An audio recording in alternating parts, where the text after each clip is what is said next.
Good evening, folks. Welcome to How Things Get Done. On tonight's episode, we're going to look at how, with just a lot of lobby money and stroking the right cocks in Washington, you too can get your pro-Feltching agenda passed.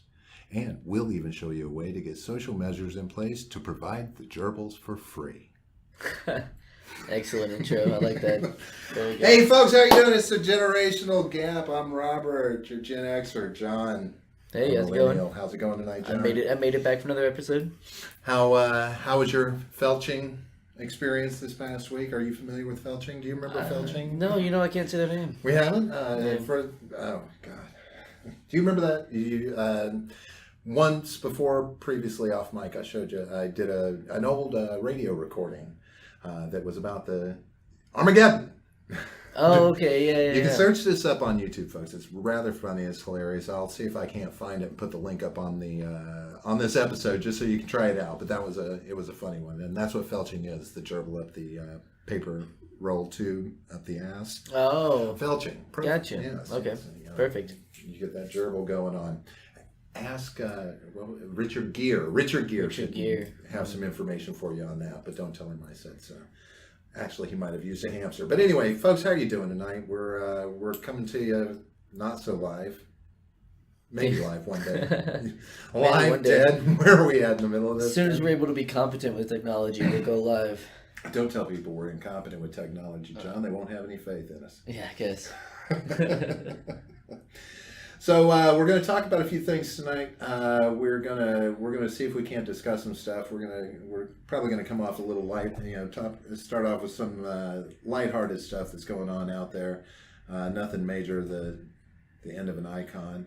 Actually, tonight we're going to have kind of the end of a couple of icons. Yeah. For a lot of people, and we're also going to talk a little bit about some maybe a new icon, just some words that have been coming out about Brett Kavinaugh, the new Supreme Court justice pick from our illustrious President Donald Trump. You mean His Excellency?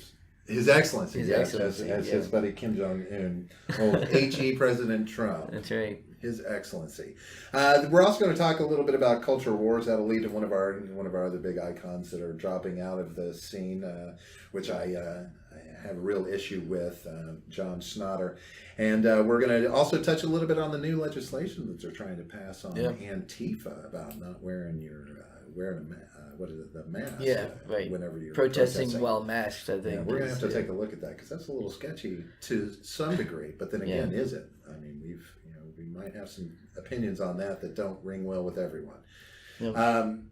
Then we're also we'll go right on into continue on with the cultural war. A lot of what we're doing tonight is cultural war, but we're going to talk a little about Feminist Apparel company that had a little bit of a falling out between the owner and the rest of the employees. But well, this one's a little sketchy, and it's got a little bit of snowflake written on it. I smell snowflakes in the air with this one.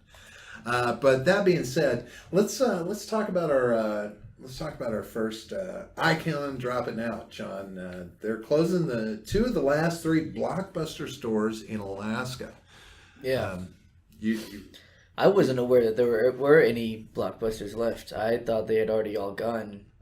And so now to see, 2 out of the 3 leaving, that's like finding out, a friend you thought was dead for a long time. And then comes back into your life, and you're like, oh, super happy that he's still around, and then dies a week later. Well, it's kind of one of those things. Who was it? Abe Vigoda, and there was somebody else. They ran into that a couple of times. Abe Vigoda. There was a period of time where people thought Abe Vigoda was dead.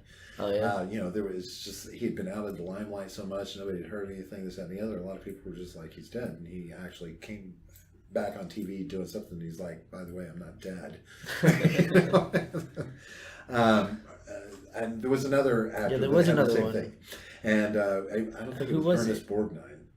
It was somebody else. I think it was someone a little more well known. I can't remember who it was. So we'll just have to move on, and maybe it'll come to us in the middle of the night. I'll tweet it out. Right. So we have Blockbuster. They've got 2 stores in Anchorage, Alaska, and they announced Thursday. Blockbuster announced the closure of its 2 Anchorage stores, saying inventory will be liquidated throughout the months of July and August.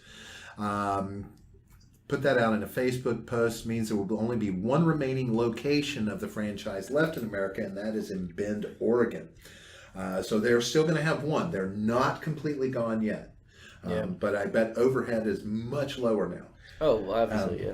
According to the numbers, in 2011, it was reported that Blockbuster had peaked at over 9,000 stores across the United States.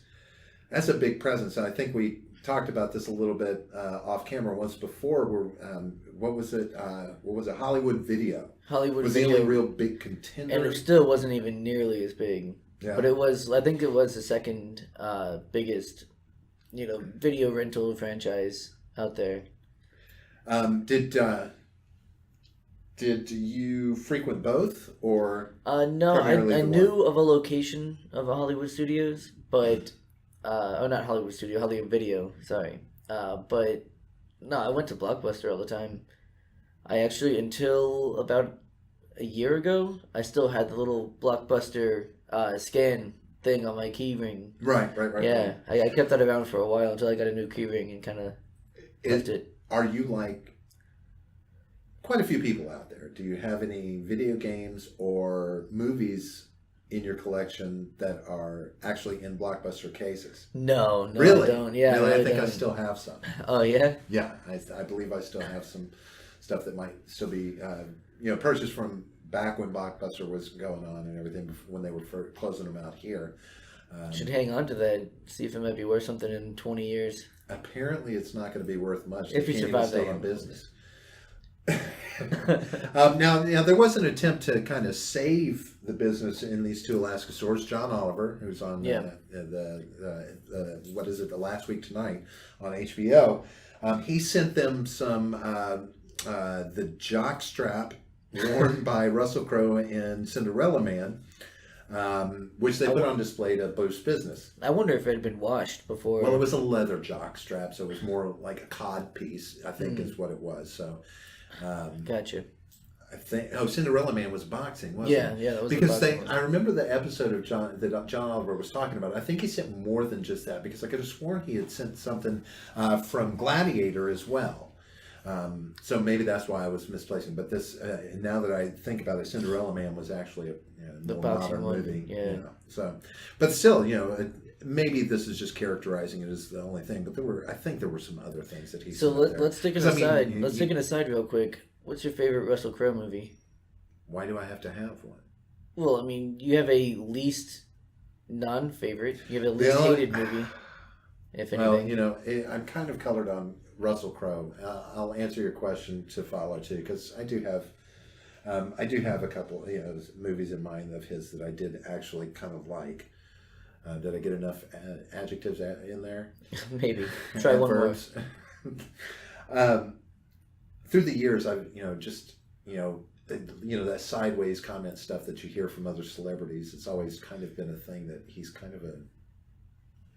Right, but I mean, you separate the artist from the art. Well, yes and no, but I mean, you're still, you should still have some humbleness to you. Being a dick on set, if you're one of those people, I mean, it's like, come on, I mean, that's nowhere near. Don't be a prima donna like all of Hollywood wants to be. Yeah, exactly. That's nowhere near unique. Right, but still, so but I've never had a lot of patience for most of Hollywood anyway. Sure. But that having been said, Gladiator was a good movie. It was a really good movie because it was an amazing story. And I also, surprisingly enough, I liked Gamer. I thought it was done pretty well. I won't say it was done great, but he was good in it. It was a good concept. It was a good story. So the role he played, which of course was the avatar, for in the game, it was really good. He did a good job with that. I don't know that there's too much other stuff that he's done that I was terribly thrilled with, but if you name some off, I'd probably give you a nod or a whatever. Well, I mean, I'll tell you my favorite one, Master and Commander, no question. But I'm also a huge Napoleonic era nerd. Yes. So, yeah, and I have never seen that because it was too historical. We're gonna watch it. No, we're gonna watch it tonight after this. We really won't. Oh no, we're going to. So I just realized there was one other Russell Crowe movie that I was fascinated with. I thought was done really well. This was early on, which was A Beautiful Mind. That was really good in my opinion. It was different. But like I said, let's get. We can get back to Blockbuster. I mean, nobody likes Russell Crowe anyway. He's he doesn't make any money as an actor. So he's also a singer now. He does music. Yeah, you can keep that to yourself. Yeah. I've not heard any of it, but I've heard it's unlistenable. So, but his movie props they helped out for a little bit. They had a little rush, but it wasn't enough to save the dying blockbusters. And to be honest with you, I don't think there's really anything that can. It would be interesting to find out why there's still one in Bend, Oregon. I wonder what's special about Bend, Oregon. Or not so special that they don't have streaming services, readily available. Is there a lack of internet connectivity level there? It's a third world city. Is there a boycott there of streaming? Maybe the mayor owns the Blockbuster, and maybe we'll research that and come back to this.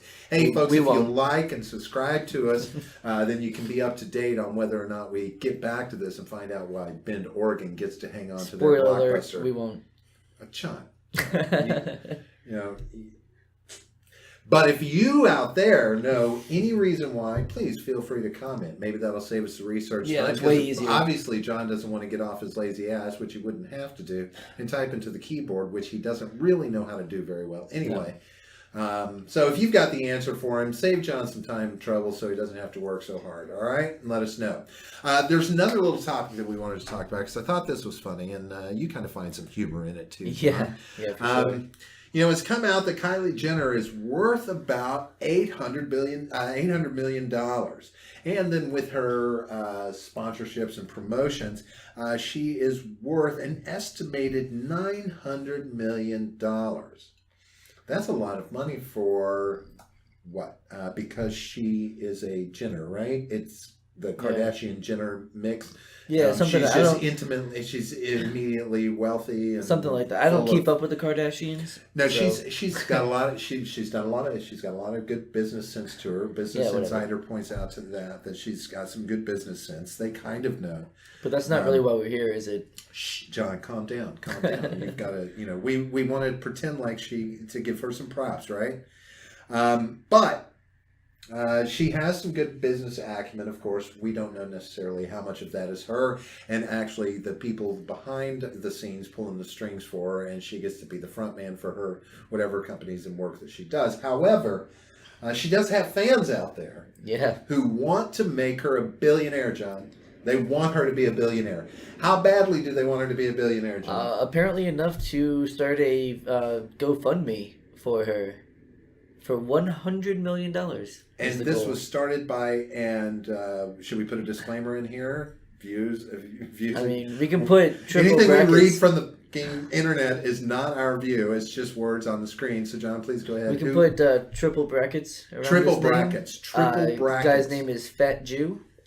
Apparently, who created the fundraiser. I know absolutely nothing about him other than allegedly he's fat and allegedly he's a Jew. That's about all I really know.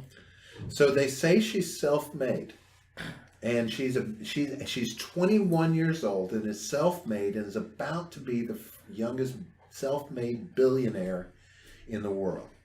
Hey, I mean, if you can trick people into giving you money, that good on you. But see, she's not even trying. This wasn't her. This is her, one of her fans, Fat Jew, which we might be able to associate with the first donation, so we won't call the name out, but if you want to go to the GoFundMe page, you can feel free to look. No, actually, I take that back, unless it doesn't show that Fat Jew made any donations. Right, it shows that we would assume that he might be the first one. And in fact, I would be willing to check, is it possible that would it be too stereotypical to look for it in the name? I think it'd be more stereotypical to look into it, like how much was given. Obviously, if you can find like a $1 or something like that. But I guess my real question would be, if you created a GoFundMe page for somebody else, who would be the first donator? Oh, would probably be you, right? Yeah. So we would guess that maybe because there are a couple of 2 or 3 healthy $100 donations in there. Yeah. But the first one was only 14 hours ago, and yet this was set up over a day ago. So my question is, what does it say if the person who did create this either hasn't funded it, anything into it, or is one of the first donators, and all of those were only for $5? How invested is this fan really in, well, $5 worth of invested, right? Or none? I find that kind of funny that is. But now, John, can we get a drum roll? Let's announce where the GoFundMe page for Kylie Jenner reaching $1 billion stands at $654. She is whopping. A whopping. Should we give a whopping? That's right. Is it a whopping? I don't. All right, we can give. It's a whopping. She could buy a Whopper. She could buy several. She could. She could buy all of these people who donated a Whopper. That's true. Now, I will give her props. She's very pretty. The collagen seems to work on her lips. Yeah. I'm sorry. I shouldn't say that. I'm just saying, are those natural? Do you know? Do you follow? I mean, when you're watching what's the show you watch with Kardashians? Keeping Up with the Kardashians. So as you're keeping up with them, I don't though. But you don't? No, I do not. This seems like something that you would watch. Why is that? Because you said I should. Remember off mic, you were telling me that I should. I remember nothing. So if I should, I would assume that you would. I admit to nothing. It would be like me starting a GoFundMe page and not making a first donation. I admit to nothing that you claim was said off mic. Wow, that leaves me hanging. All right, so moving on. So okay, folks. So there you have it. If you want to go help Kylie Jenner be a billionaire, yeah, why not? Feel free. She's on her way. She's going to be 21 years old with $1 billion. Maybe somebody should take her out to dinner. Is she married? I don't know. I don't keep up with the Kardashians. Yeah, no, we should report the campaign. No, I'm joking. I would say that it would be anybody that wants to marry her might be questionable, unless he already has his own billion. Yeah, that's fair. Right. If I had $1 billion, I wouldn't marry her. I don't think she's not really my type. I probably wouldn't be married. I'm kind of on the fence about Jenners at this point because I'm like, I'm not sure which one. I would use part of that $1 billion to file for divorce immediately. Is she a real girl or do we know? I get confused with the Jenners at this point. I'm like, okay, which one was it? It was Bruce to Caitlyn Jenner. Caitlyn. Yeah. But see, they shouldn't all have K's. That's what throws me. There's the Kim and the Kylie and the. Some people do that. I mean, well, Kim Kardashian is not. Why didn't Kim you go Jenner. with Barbara? That would have. Barbara sounds like an old lady name. Not anymore. She died. Barbara Bush. Oh, sorry. Too soon. No, not too soon. Okay, good. No. There's no such thing as too soon. Ever. He wanted to be just like his daughters. Are they his daughters? I don't know. That family is so. You are not keeping up with the Kardashians. I am not. I'm trying. I got confused, and to be honest with you, the reason why I lost all. I kind of lost it for Bruce Jenner anyway, because I grew up with Bruce Jenner. I remember those Olympics, right? But I did happen to be cruising through the channels and saw when that reality show first started. Oh yeah, and saw him. Because people still do that. Yeah, I saw him and I thought, my God, at the plastic surgery, this man his face looked like a plastic mask. It just looked like, and I was like, all right, I'm done with you, Bruce Jenner. You've let me down. All right, so, but that has nothing to do with what he became. It was at the time he was still a man. Right. And no idea that he had not come out with this. Go ahead and try and save face, you transphobe. I'm saying back when the show, I had already said back when the show, John, you can't bust me with your snowflakeness. Nope, transphobe. Move on. You take the red pill. All right, so now that we're done talking about fluff and stuff, let's talk about some more fluff. All right. So we have run into a little something that is going on in this country, a little something we like to call the Supreme Court. Yeah. And we have Anthony, what's his last name, John? Throw it out there. Kennedy is the one. Anthony Kennedy is the one who just stepped down. Right. Brett Kavinaugh is now. So His Excellency His Excellency Donald Trump, absolutely. The God Emperor, if you will. Right. Is now nominated Brett Kavinaugh. Yeah. To take that seat, right? So we're going to be going through, and they said it could take all the way up through October to get through the hearings just to get this guy confirmed. Or what is it they call it for a Supreme? Is it confirming the Supreme Court justice? Yeah, I think is that what it's called? Yeah, so he nominates and then to pay off to get it bought. Right, is what we have to call it. So instead of talking about that, right, we're instead going to discuss apparently something that he said. Right. So instead of looking at the real issues with what's going on with this nomination, we have a report here, and this was from the Levin report at the Hive, put out a story, and the article title, John, says, "Family man Brett Kavinaugh thinks businesses shouldn't be liable if employees are eaten on the job." Now, that jumped out at me when I saw it. Yeah. Because I thought, damn, McDonald's is really about to change up their recipe standards. I thought, man, they're getting away from beef now, right? Soylent Green is people, and always remember. Well, I mean, they're automating all the other jobs. They might as well find something for the people to do, right? So yeah, when you sent this to me, I immediately was like, yes, we need to talk about this. Absolutely. So, if you will, why don't you... go ahead and the article talks a little bit about just where he's been at, his all the different issues that are going to be talked about with him coming on. So that fun example that they have there, if you will, John. Yeah, so it says, one fun example of the conservative judge's take on workers' right is his dissent, the only one, in a case involving the SeaWorld trainer who was eaten by a killer whale during a performance in 2010. I remember when that happened. Mm-hmm. That's actually not far from here. No, it's not. It's right down the road from where we supposedly live. Supposedly. The third time, the whale had been, quote-unquote, involved in a human death, while his colleagues upheld a prior ruling that the theme park had violated safety standards by quoting, exposing trainers to recognized hazards when working in close contact with killer whales during performances. Kavinaugh thought that was bullshit. It's a great journalistic, Well, it's a little more loose gun these days. Kavinaugh thought that was bullshit, writing that lots of sports are dangerous, but that doesn't mean the Labor Department should use its authority to implement regulations aimed at minimizing the chances that trainers will be eaten in full view of paying customers. Okay, I gotta call a timeout first.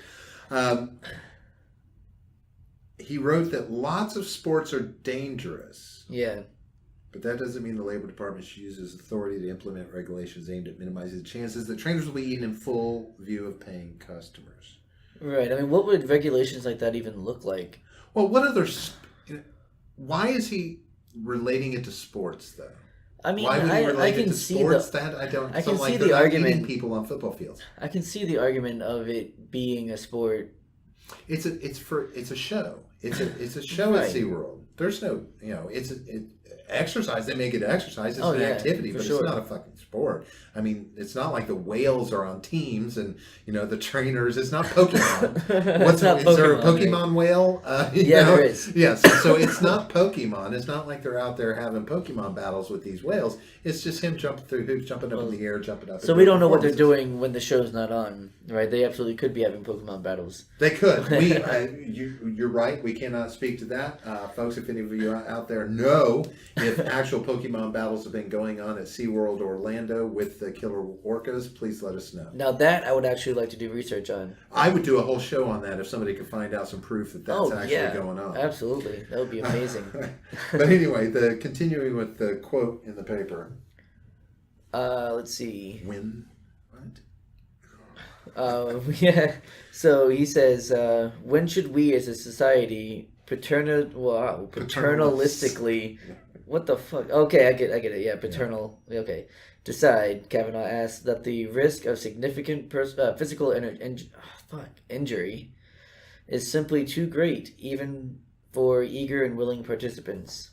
So I kind of fumbled my way through that sentence, but basically he's talking about, when should we as a society decide, to limit the risk from an activity from a job. That the risk of significant injury is too great.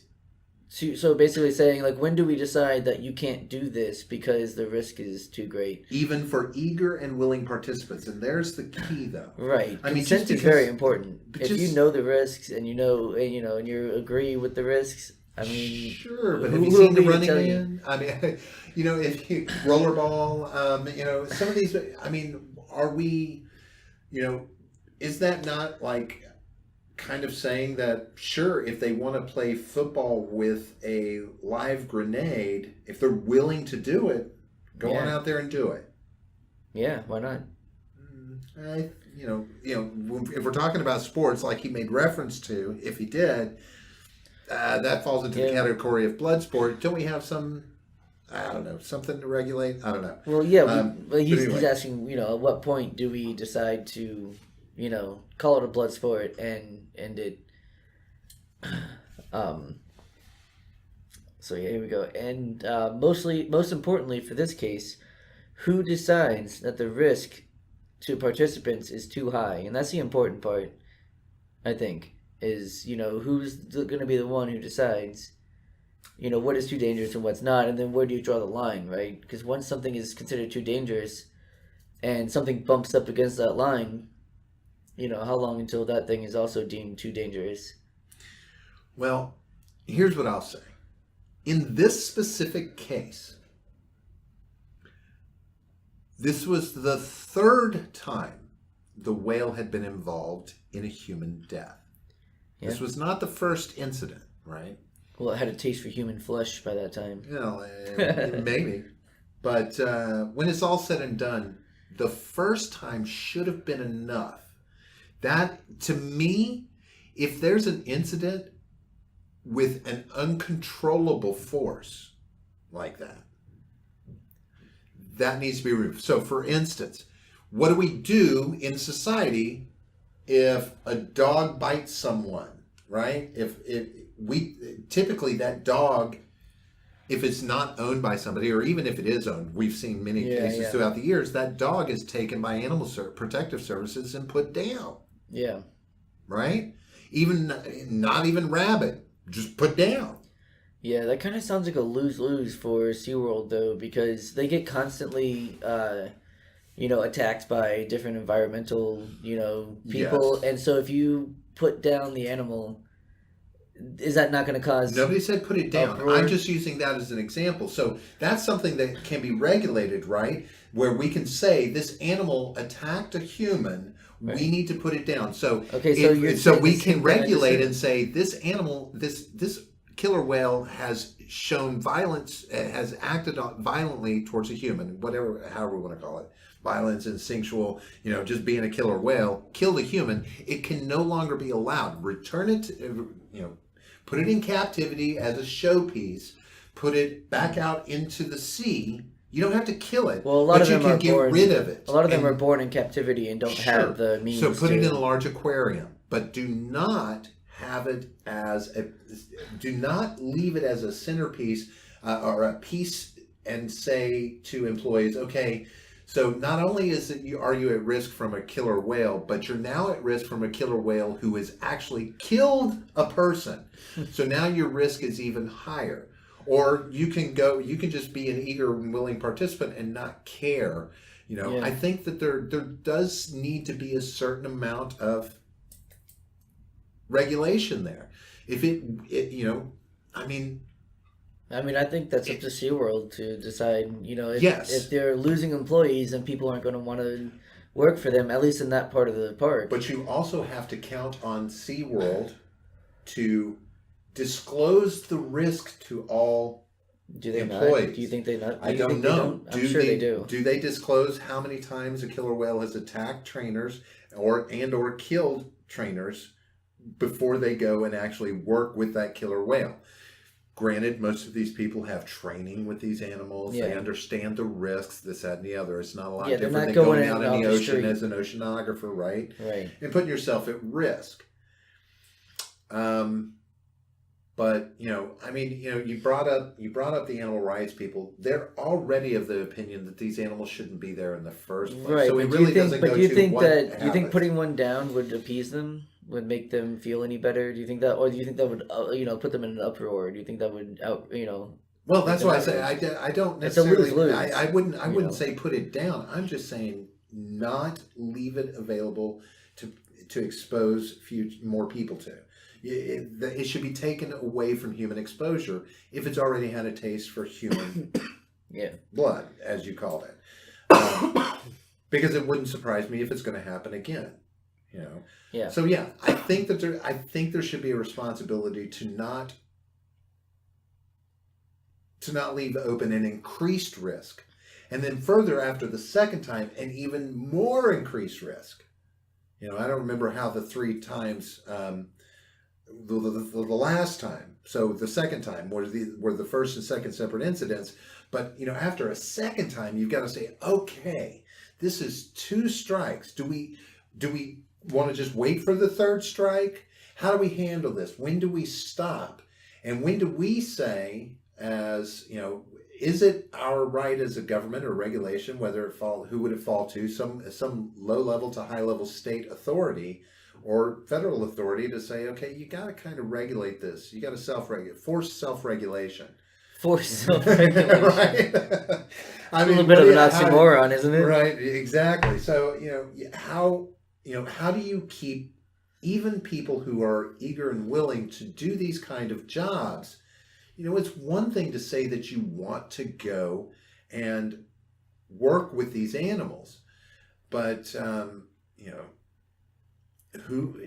is there not a responsibility to minimize the risk, keep it at its baseline level of risk, an animal that hasn't attacked anybody?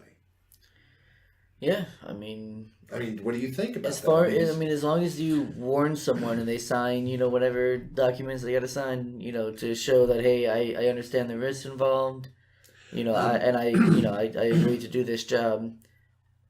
So then they understand the risks, and it's fine. Well, it's like this article. He goes on and he says, now this is the author, of course. I guess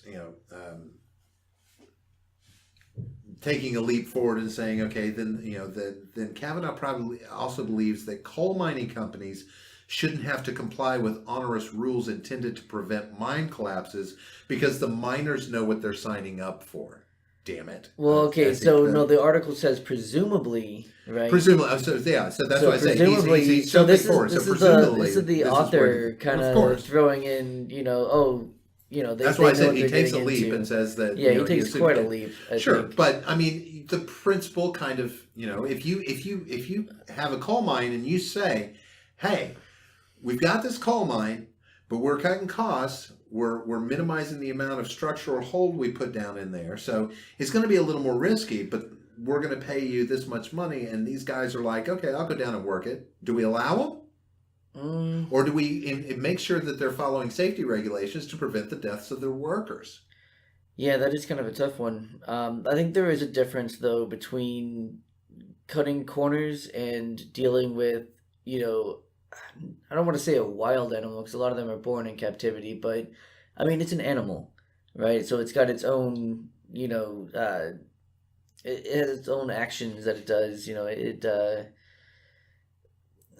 I don't really know how to, but I think it's different than a company cutting corners, to prevent or to allow a mine collapse, and, dealing with an animal who could act like an animal acts at any time. Sure. But I would also argue that it's cutting corners to not replace that whale because of the cost involved with replacing it with a new whale. That would be considered cutting corners as well. That could be something that they could do, yeah. Well, that's what I'm saying. So they decided not to replace that whale with one that hadn't attacked humans because the cost, they didn't want to spend the cost on it, right? Because, you still got to buy a new whale. Somehow you got to garner a new whale, catch a new whale. There's got to be a lot of money going on, right? So that investment, they want to cut that corners. It's kind of like this. So do we remove safety regulations for vehicles? And companies can now say, okay, well, we've discontinued these safety features because we're not regulating them. But if you want to buy it and drive it, you're perfectly fine to do so. Mm-hmm. If you're willing and eager to buy it and drive it, by all means, go ahead. Do we not regulate that as well? We're being very open and front about cars now. We don't have to follow these regulations, so feel free. Florida kind of did something similar to this. They removed the helmet law here in Florida for motorcycles. Right. Increased the cost of insurance for those people who choose not to wear a helmet. Absolutely. But if you don't want to wear a helmet, you don't have to. You just pay a little bit more money for it. Mm-hmm. So now that is, there's a type of regulation there, I guess. The cost. I don't know. Well, it's not really. I don't think it's regulation. I think it's the insurance company saying, right. If you're going to take this risk, we're going to charge you more. But there's a cost for riding, right? But I don't think it's the motorcycle. I don't think it's like a government regulation. Well, no. But that they have to do that. The helmet law was removed by the government. It was changed to where you didn't have to have a helmet, but now the insurance companies self-regulated with an increased amount if you're not going to wear one.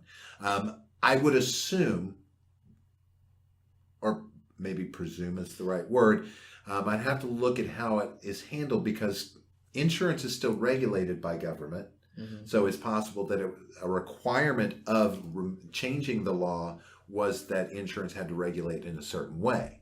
So, but again, it goes to this, well, what regulations do we remove for the public safety, right? And or to balance, Well, so I don't think he's talking about removing regulation. I think he's just talking about not adding more onto it because there's no regulation that says that they have to get rid of the animal or remove it from the show. This is talking about the SeaWorld not having liability for this. It shouldn't fall on them that these people wanted to work with the orcas and it killed them. Right. And I think there's a certain level of liability there because it was a known quote unquote killer whale, right? Or a single parentheses single quote killer whale. Yes, there it is. Yeah, but he was a 2-time killer. He was a 1-time killer. He's a 2-time killer. Now he's a 3-time killer. When do we draw a line about safety and protection of the public and increased risk? What demands do we have? Is it fully disclosed by the company? Do we regulate that? That is a necessity. Just like when you buy a home, everything about the home should be fully disclosed. Certain things that have happened with the home, this, that, and the other, right? We have these disclosures that are required. So, and I agree that they should do that, but I don't. But maybe they do. We don't know. But is that a regulated thing? Again, it's like so if they're not forced to. But if it's not regulated and they do that, then kudos to them. Yeah, but again. Hey, still here, take this higher level of risk. We're okay with you taking a higher level of risk in this instant. Uh-huh. And but I wonder how much they get paid. They probably get paid quite a bit. It's probably not bad. Yeah, I imagine it would. It would be pretty good. But ultimately, it comes down to what does and doesn't need to be regulated. Because I think there's a lot of regulation that goes on in this country that is in the concern of is about the betterment of the community, the health of the community, with safety in mind for the community, that kind of thing, for the public. Public health concerns are big. We wouldn't have the CDC if it wasn't necessary, right? We wouldn't have some of the regulations we have. We have lots of things that are not necessary. But look at car regulations, like I mentioned earlier. Car regulations across the board are necessary. We've established that they're necessary because we want everybody driving on the same page, right?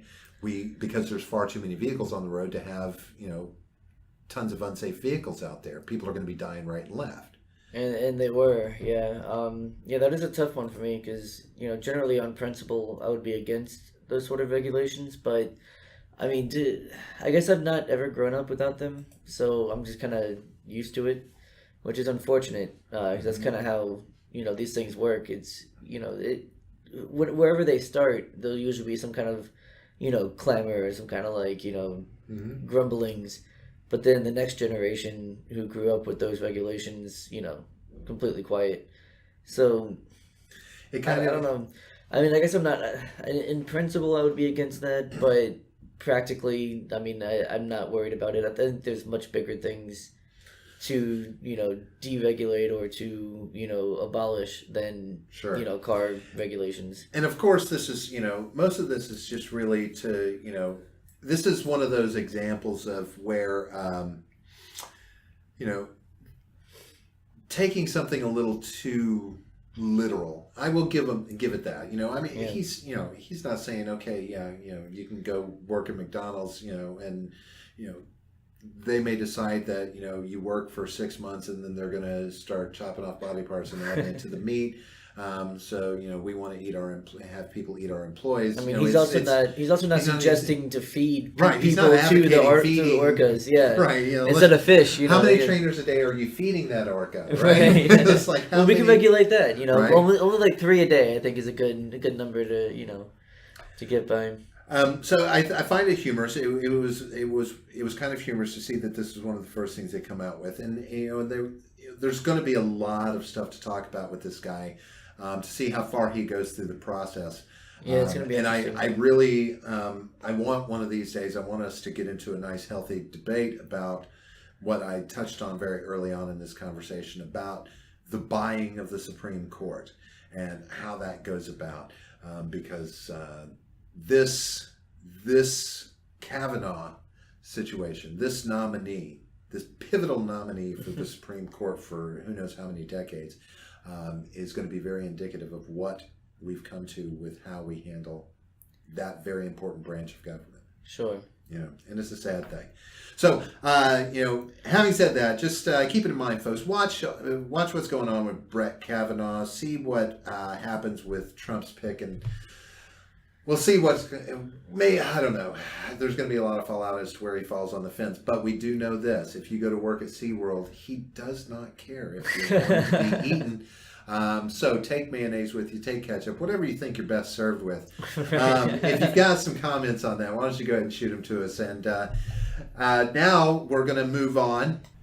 And we're going to get into the cultural war portion of our show. Now, this time...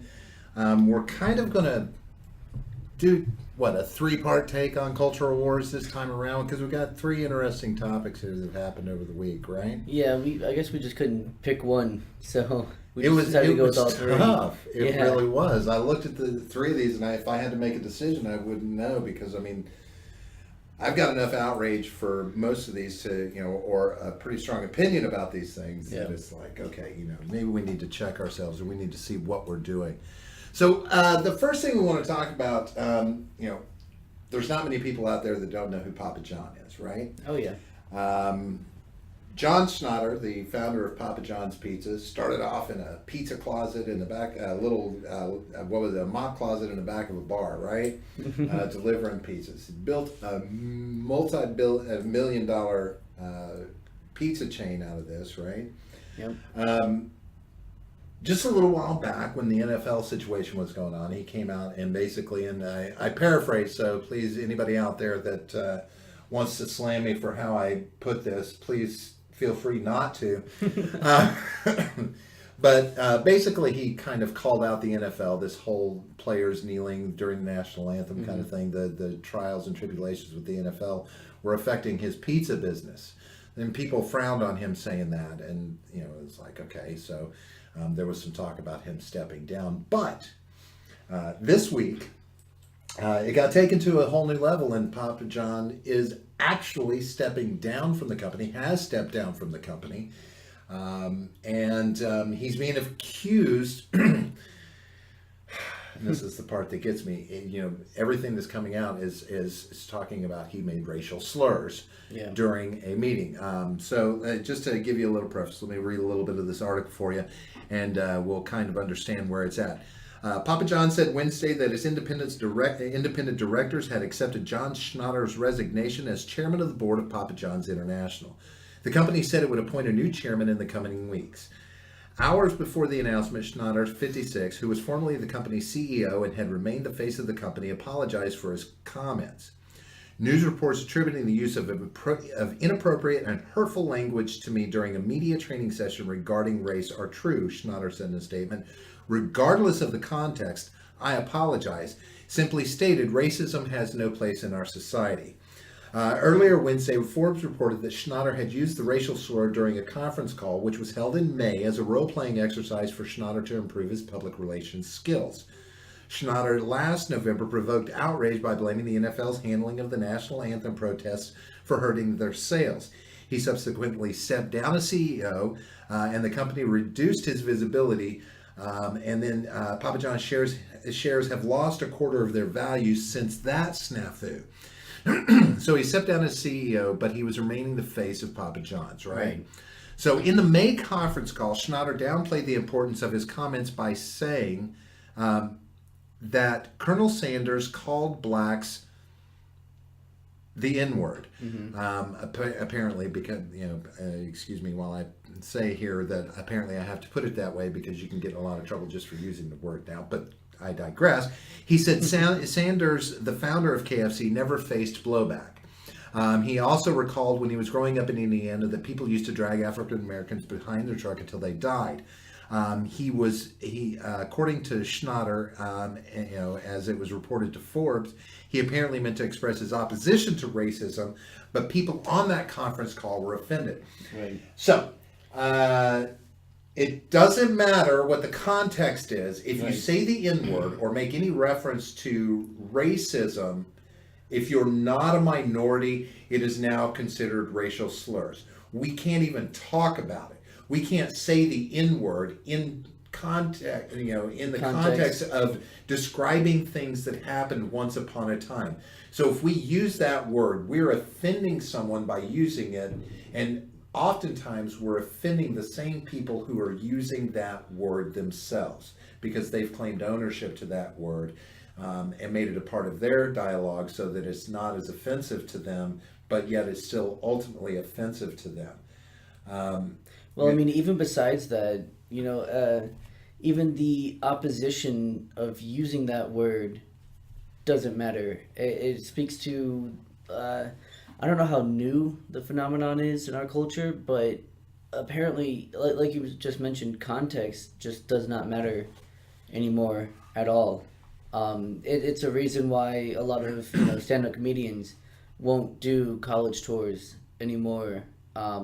Because of all the outrage they receive when, they do something that might be controversial. Even not, saying a racial slur, but anything that could be considered controversial, they'll get protested and they'll get kicked out. And obviously the other famous case, at least on the internet, of Count Dankula, teaching his pug to do a Nazi salute and to respond to the phrase "gas the Jews." Even though in the beginning of it, he said, first of all, he said he's not a Nazi. And, secondly, he said, my girlfriend keeps going on about how cute her dog is. So I decided to turn him into the most uncute thing that I can think of, being a Nazi, right? So he provided a lot of context to it. And even, condemned Nazism and still was arrested and charged and found guilty, which he's appealing. But I think that just speaks to where our culture is going, that context it's just irrelevant. It's just the fact that you did this thing or said this thing, you're automatically guilty, and you need to be dealt with. Well, I will say this, and this is part of my reasoning for this. For how I feel about this, and I find this thoroughly offensive, to ask, to tell a man that we don't even want your face, your name associated My guess is there's a chance they may even change the name of the company so that John's not in the name anymore. I doubt it, because that's the brand recognition built around Papa John's. Sure, but when you think Papa John, you associate it with his face. Whether his face is on there, it'll take how many years to I don't think it'll get take rid that of that long. With the short-term memory that we have now, as soon as the next thing happens, it'll be completely forgotten. But what I was going to say is, I used to work for Papa John's. I used to manage for them.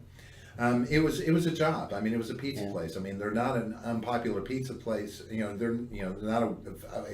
not a popular pizza place for no reason, right? Right. Tons of people order their pizza. Everybody has their preference. I know you're not a fan. I am. I like Papa John's. Oh, are you? Yeah. That's actually my favorite. Sorry, I work there. I make money. I was just making a joke about how shitty it is to work in a pizza restaurant.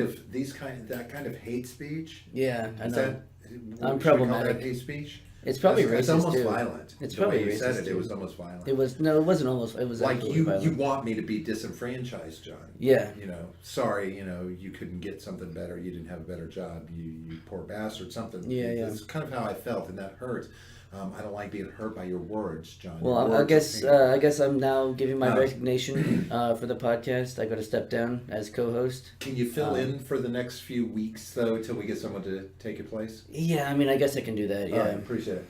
Yeah. I met Papa John. I met John Schneider. Oh, did you actually? While I was working for the company, because I was managing, and of course he would come through on tours.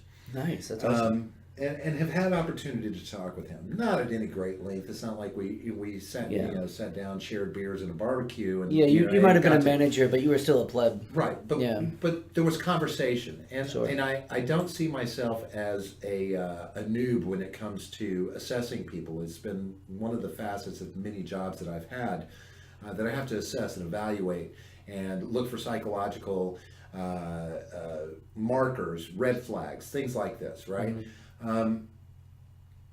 The man doesn't strike me as a racist. He doesn't strike me as, an asshole. He doesn't strike me as a bad person. Because, even though people put a public face on, there are still things you can watch for. There are still tells that that can be very subtle, and sometimes not so subtle.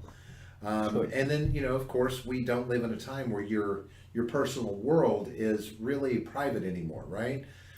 It's not like there's been some long chain of issues going on with him. The two things that have happened have been him speaking his mind, or talking about the past and how these kind of things, these racial things used to happen. And from a PR standpoint, it didn't hurt people. But look at it now. It's almost ironic that this has turned into a PR nightmare for him. Yeah. A discussion about how this kind of thing wasn't a PR nightmare once upon a time. Yeah. When it was actually happening in a negative, derogatory way, but him just conversing about it is now a horrible racial slur. I mean, literally media calling it a slur. People taking offense to something because they want to pick and choose words out of it and take it out of context. And now you are, this man who built something awesome, his legacy is now just going to be destroyed. Yeah. They want nothing of Papa John's associated with the brand. They're taking his imagery down as well. Everything John Schneider is going to be going away. Yeah. And that's a horrible thing to do to somebody's legacy over snowflake issues. These fucking snowflake issues like this.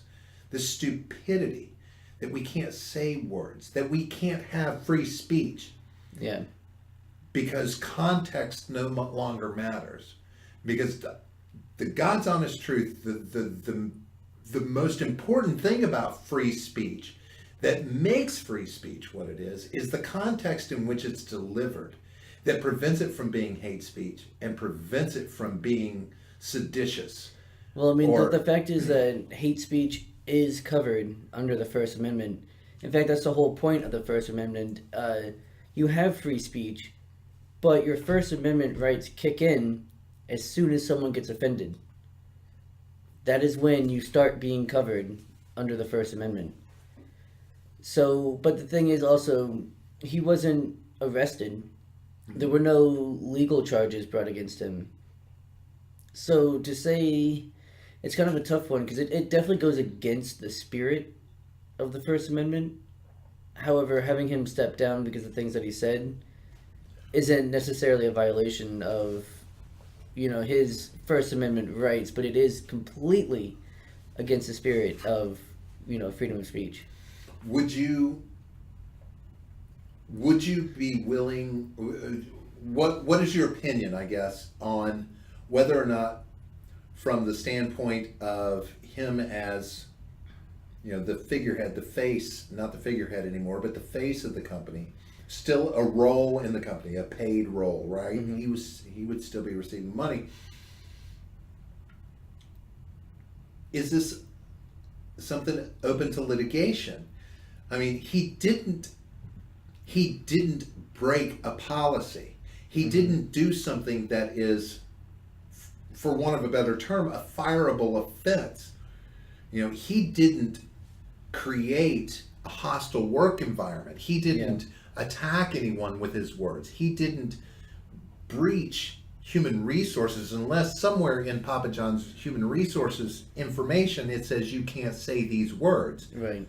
And I don't remember that anywhere from my time there, but those things may have changed because lots of things in this vein are changing. Yeah. Like the wheel. We invented the wheel. That's something that's happened since you were born. So that's one of those things that's, kind of changed. Yeah, John, that one's... please, folks, go ahead and make your comments on how unfunny that was. Is this litigation? Is this something that John Schnatter should fight for and stand up for himself in this? Honestly, I think it's too late. I think that he should not have stepped down. Because that's the thing, is we've talked about this before. You can't apologize. As soon as you apologize, you've already lost. And so his apology was part of him stepping down. Now, if he had just, not said anything, not made a statement, and just kind of went about as, business as usual, it would have blown over in a week. And everything would have been back to normal. In my opinion, I think that's what would have happened. I don't think that apologizing, especially in the current day, it's a shame to say, because that's one way of making amends, or supposed to be, is apologizing. But once the outrage mob is already against you, no amount of apology is going to be worth anything. So did he leave himself an out clause in his apology, though? Okay, because he said, regardless of context. First he said, news reports attributing the use of inappropriate and hurtful language to me during a media training session regarding race are true. So he called it inappropriate and hurtful.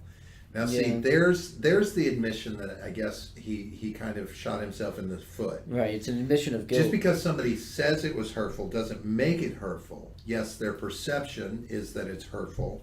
The reality is that wasn't the intent. So could he argue intent were he not to go ahead and agree that it's hurtful?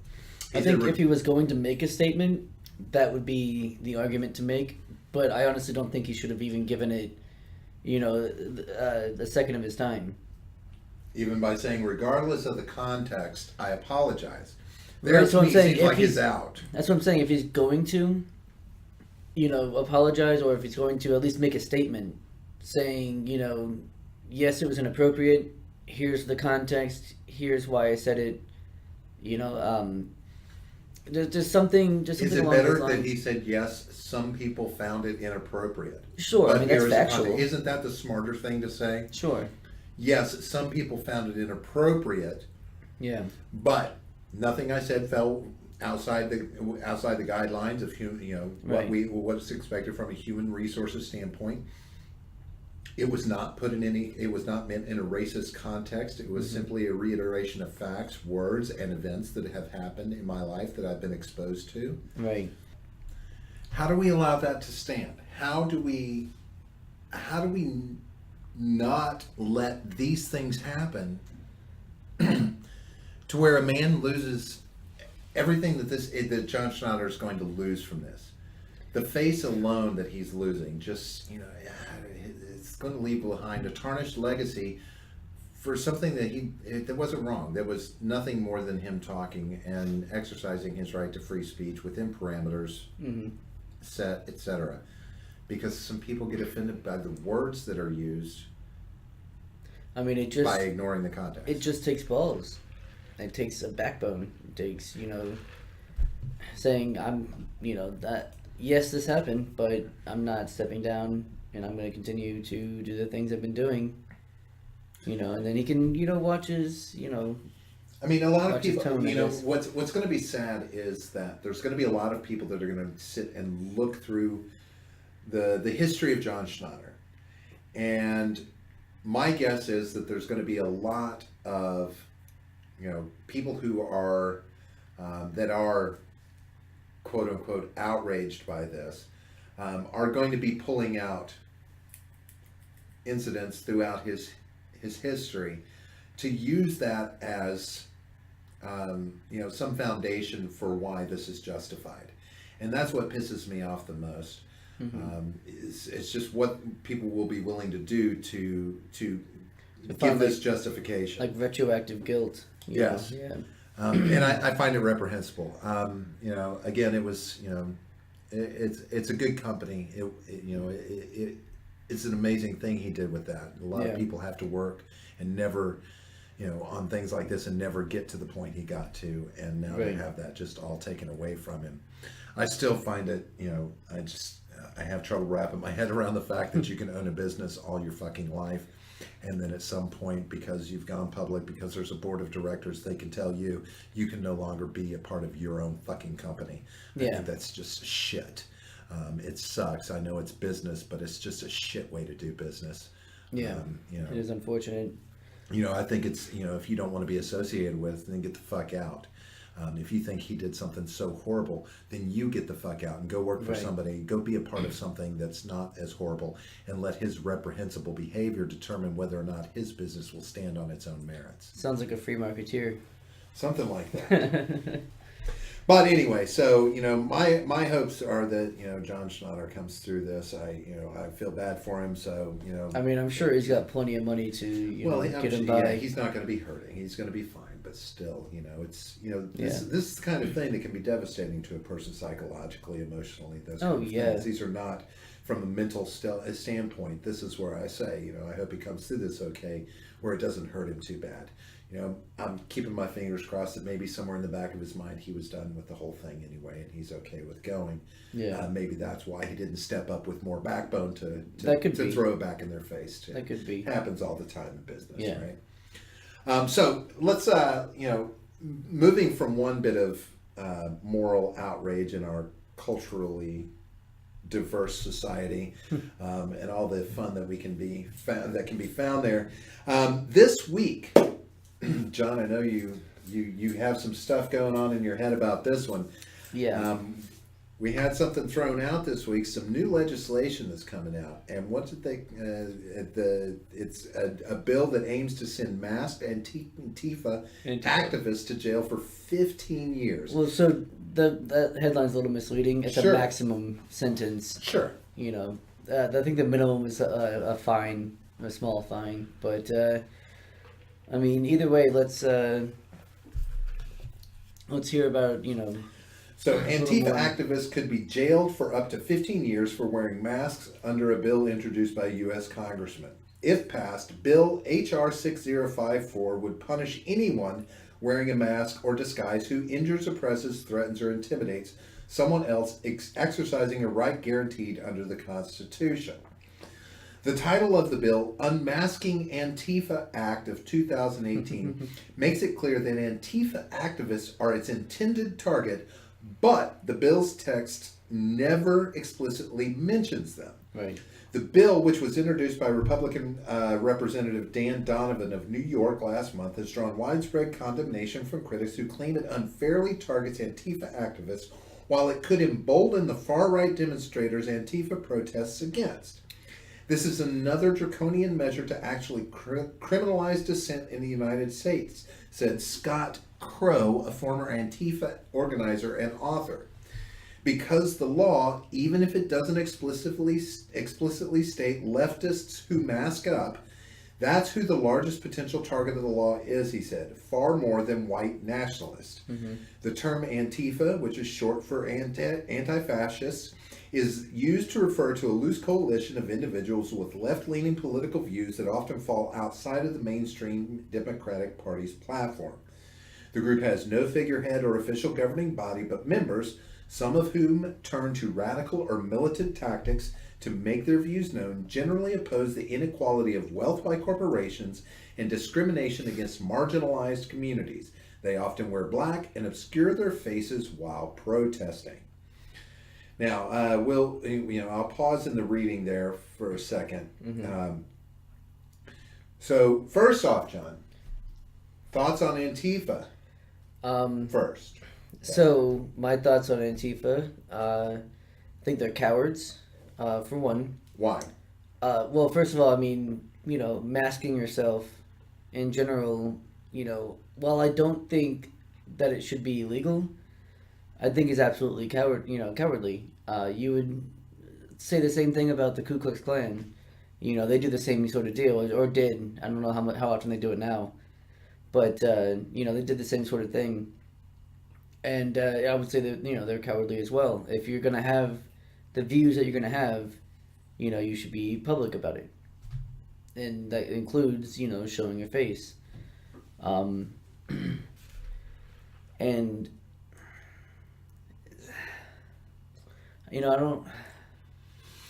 not sure exactly where to go. When we're off mic, I get the sense that they offend you, John.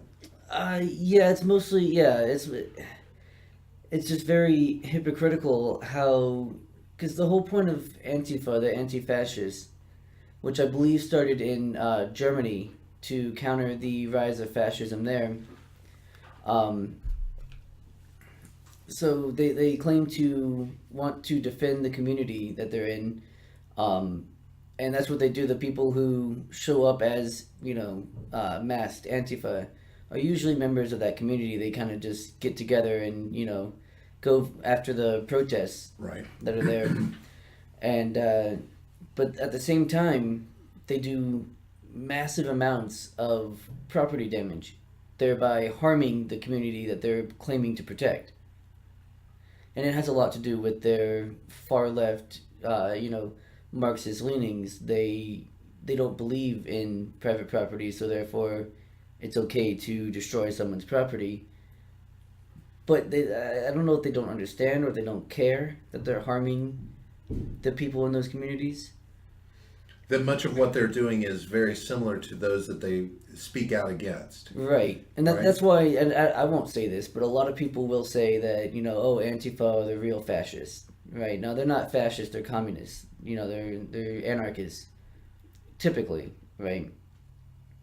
And anytime, the very few times any of them have been interviewed, they're just a fucking mess. They're no ideological consistency, no visible form of principles. It's just, we don't like those people over there. We branded them Nazis, therefore we're going to enact violence on them. So, part of this, part of the issue that people are having is, they're in this article they even make mention of the incident that happened in Charlottesville, Virginia this past summer, last year, when James Alex Fields drove a car into a crowd of counter protests, killing Heather Heyer. Right. Now, it says that they are, the two groups were there. And instead of dealing with things like that, they'd rather deal with Antifa wearing masks, which is kind of like a Band-Aid put on it, as opposed to dealing with the things that are, dealing to they're addressing a symptom, not the protests themselves. They're not going to the cause. These groups, what the groups are doing. Yeah. But Antifa, it's saying, okay, so basically they're saying, okay, well, you're not stopping the problem when somebody commits violence, right? This guy drives a car into this group and kills a woman, and if you're not doing something about that, and it seems to me that what Crow is saying there is, you should stop those people because they caused violence from being able to protest. Which that guy did get arrested. The one who ran over. Sure, but the idea, he says, the bill is an attempt by lawmakers to avoid tackling the issue of hate speech and instead address a symptom of it by targeting protests, right? Mm-hmm. But, hate speech. Okay, so Antifa wants to talk about hate speech, but I've seen Antifa in action. Yeah. Less extreme and more extreme. And, much of what they're saying is pretty hateful. I mean, they may not be, it's almost like they have this hypocritical attitude that as long as you don't say it about a marginalized group, then it's not hate speech. If you address, white male privileged corporate scum, you can say anything you want about them. Right. That's not hate speech. Right. Yes, we can commit acts of violence against public and private property, and actually acts of violence against people, but it's not okay for other people to do it. The problem I have with them in this bill is twofold. One, the bill doesn't say you can't go out there and be your Antifa self. Yeah. If you want to cause shit, stir a riot, be anarchist, burn shit, break shit, attack people, they're not saying you can't do that. Well, it doesn't say that because laws already exist to stop that. Right. That's the problem. The problem is a lot of the times in these situations, the police are turning a blind eye. Well, I don't think by any fault of their own. They're usually ordered from someone higher up to not, which is fair. It's not fair. I'm not going to say that's fair, but the reasoning behind it is to not stir up more rioting and more animosity towards the police, which would then, of course, it would be this vicious cycle of rioting and then police intervention and then more rioting. Of course. So I understand the reasoning, but you can't just you can't leave people alone to fend for themselves without expecting them not to fend for themselves. Right. And so if something is to happen and people start getting hurt, it's going to be on the police for not protecting those people. I mean, this is both a First and Second Amendment, I guess, thing here. It's. I think it's municipalities see the stopping it or taking part in it, because if you're going to put a stop to when the violence starts, if you're going to put a stop to it, you've got to get involved in there, right? Yeah. And then as soon as you say that, then we start having things like Kent State. We start having things like Tiananmen Square. These thoughts come to mind, right? Here comes an authoritarian government stepping in and stopping us from protesting, even though our protest is actually a violent outpouring of chaos, right? But municipalities, I think, don't want the liability associated with pouring gas on the fire. It's better to have the liability of coming up and cleaning up after the fire because it's less of a liability. Right? It's easier to sit there and come in and clean it up and be accused of not doing something sooner than it is to get in there and be responsible for death or destruction and death from their standpoint, that they could be blamed for. Well, I mean, so the going back to the people defending themselves, the protesters and stuff, with what was quite aptly dubbed as the first Battle of Berkeley, when there were, I don't remember. I don't want to misrepresent anyone and say that there were white nationalists there, but they were protesting, I believe, Milo Yiannopoulos, or maybe it was. I think it was Lauren Southern or Ann Coulter. Someone was going to give a speech. One of these right wing pundits was going to give a speech. I think it might have been Ann Coulter, and so when Antifa got violent and stuff, they got the shit kicked out of them, and so they came back. I think a few months later in much larger numbers. They were holding a like a free speech rally, and I think out of all the pictures there were two. White supremacists out of a crowd of, close to 1,000. There were two of them. And, but Antifa showed up again, and commenced the second Battle of Berkeley. But this time, the right wing, the free speech rally, a lot of them had, sticks and shields and helmets, and they were ready for a fight. And Antifa just got their asses just completely handed to them. There was no contest. They just got destroyed. And so that's what happens when people are left to fend for themselves. They will. And they have every right to, not only under the Second Amendment, but, it's a, inalienable right to defend yourself. You always have the right to defend yourself. Okay, so, and this goes to the second part of the second aspect of this that I think is important, and keep a pause on your thoughts about protecting or leaving people to fend for themselves. Mm-hmm. Throughout recent history, I'll call 1900s recent history, right? Yeah. Let's look back over the last 100 years. Whether it be here within the nation or whether it be out there in the world. One of the common things that we as a society have come to see is the use of these uniforms, these masks, these ways of hiding ourselves. You brought up the Ku Klux Klan. You look Anonymous is another good example of that with the Guy Fawkes mask. Right. Yeah. Think about Islamist extremists. Many times they are as well covering their faces. These kind of things.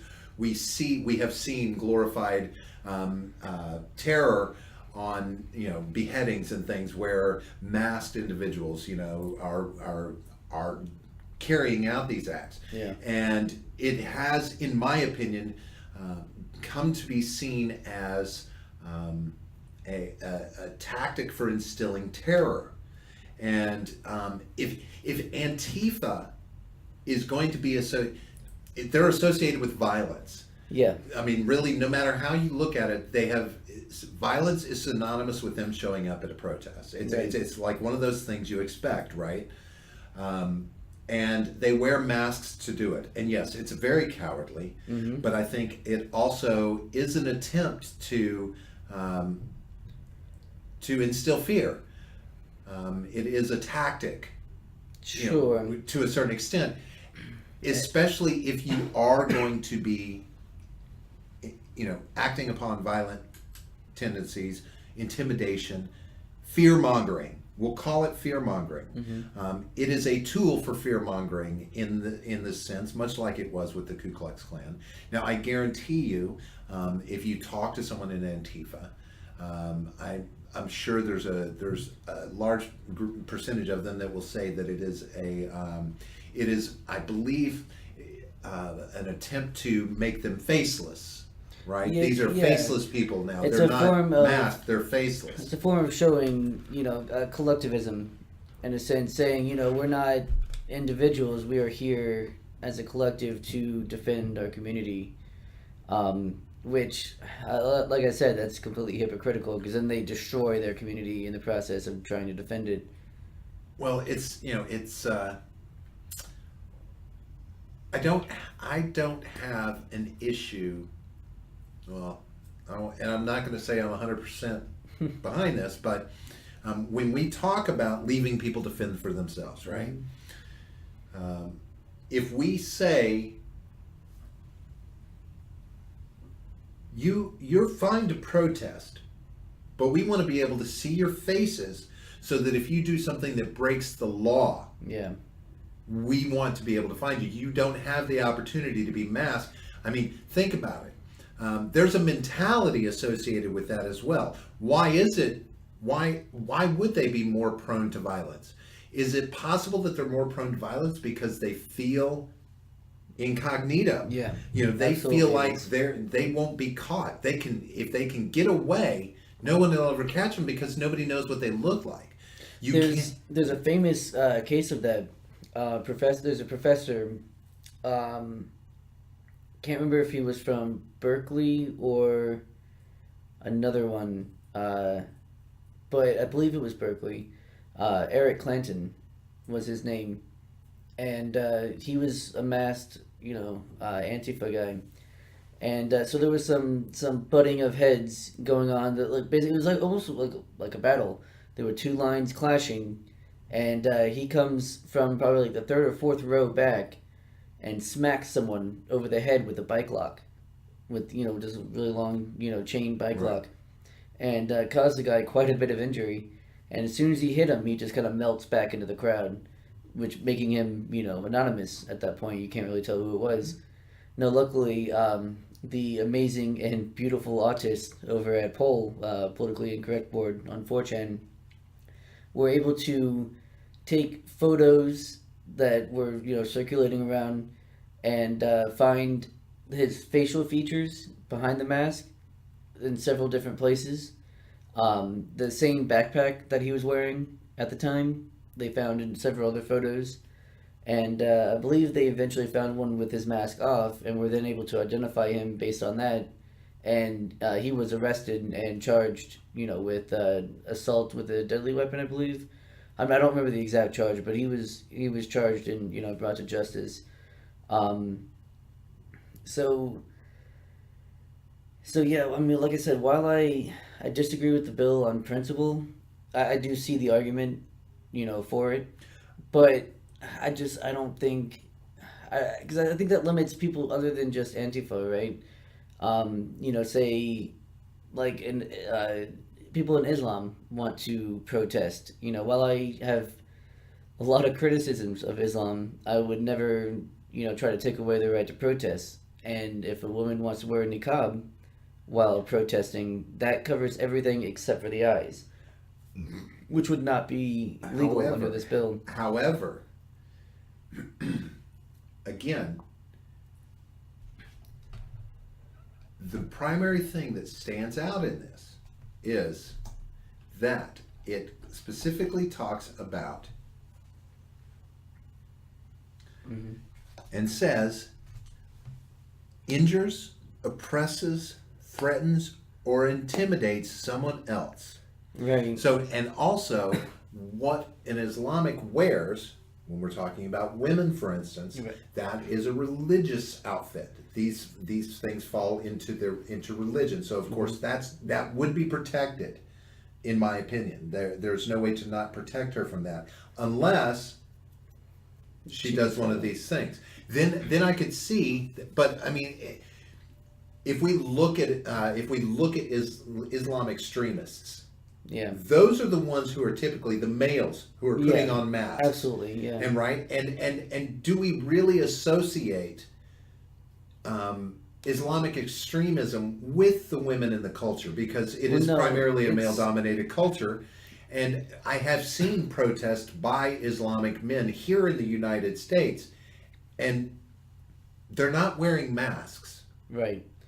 I mean, it was just an example of someone who wasn't Ku Klux Klan, because I already gave that example, or anonymous, because I already gave that example. Sure. But it's another example of someone who, who could be affected by this bill without it being fair. However, I do now see, it does say, if you do something that injures, oppresses, threatens, or intimidates someone. So is that suggesting that it's not illegal then to wear the mask? It just tacks on an extra charge if you assault someone or threaten someone or intimidate someone while masked. Right. Wearing a mask and doing those things, the way this is worded, that in and of itself becomes a separate charge that can be brought against them on top of anything else that any other laws they broke. Yeah, so you wore a mask while you did this, and I think this is critical because it's in the name. Antifa was the catalyst for this. If they have had so much history of doing these things behind the mask, that it has prompted the creation of a bill with that their name is in the title of, even though it doesn't call them out specifically. Right. This is how we try and keep people from having to fend for themselves, because I am willing to bet that if you remove the masks, this isn't saying they have to remove them.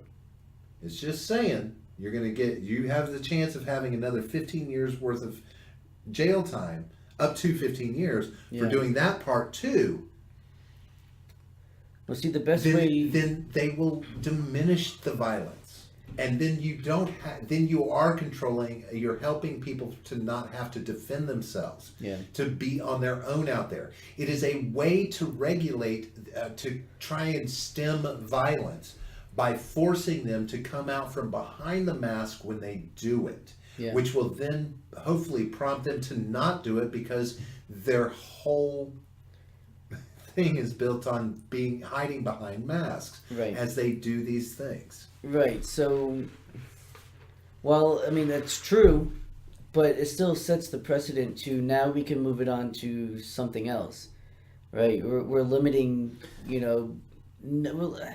so obviously this bill specifically does state that, if you're wearing a mask and just peacefully protesting, there's no problem with that. At least from what I'm seeing here, that's what it seems to say. Right.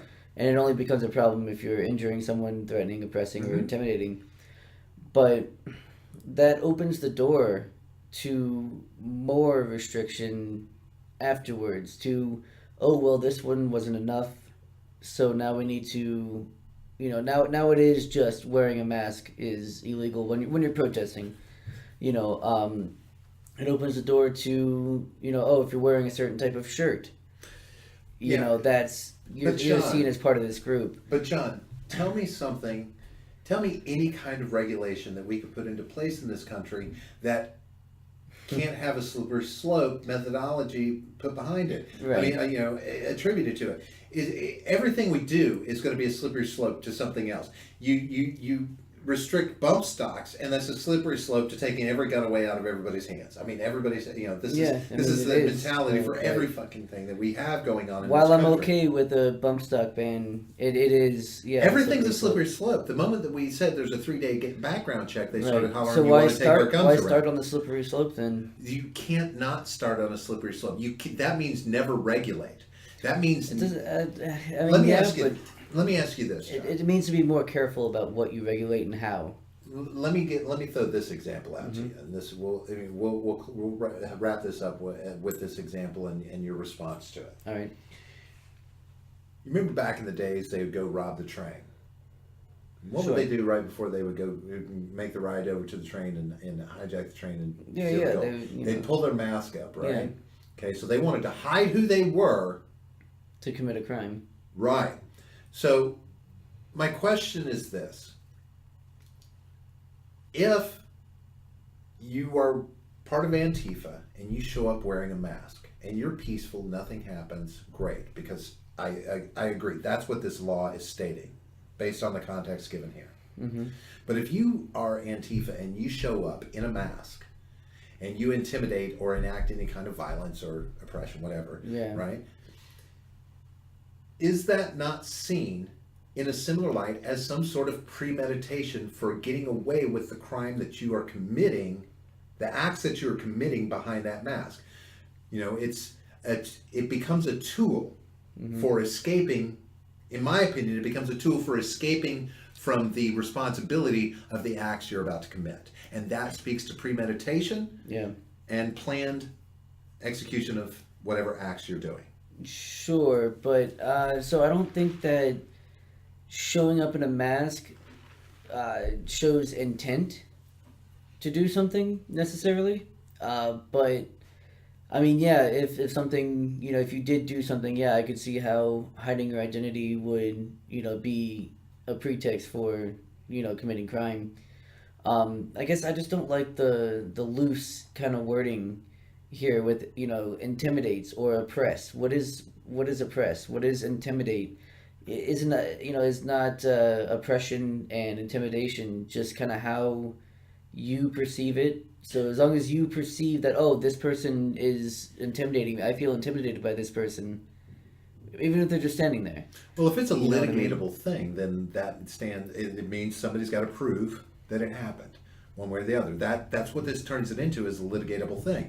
But does it? Because nowadays, where is the burden of proof to pursue this case? Well, that's the thing, is there's no need for proof anymore. That's the thing, is because as long as you say, oh, this person is intimidating me, that's just the allegation alone is usually enough to ruin someone. But this leaves it to a judge to decide.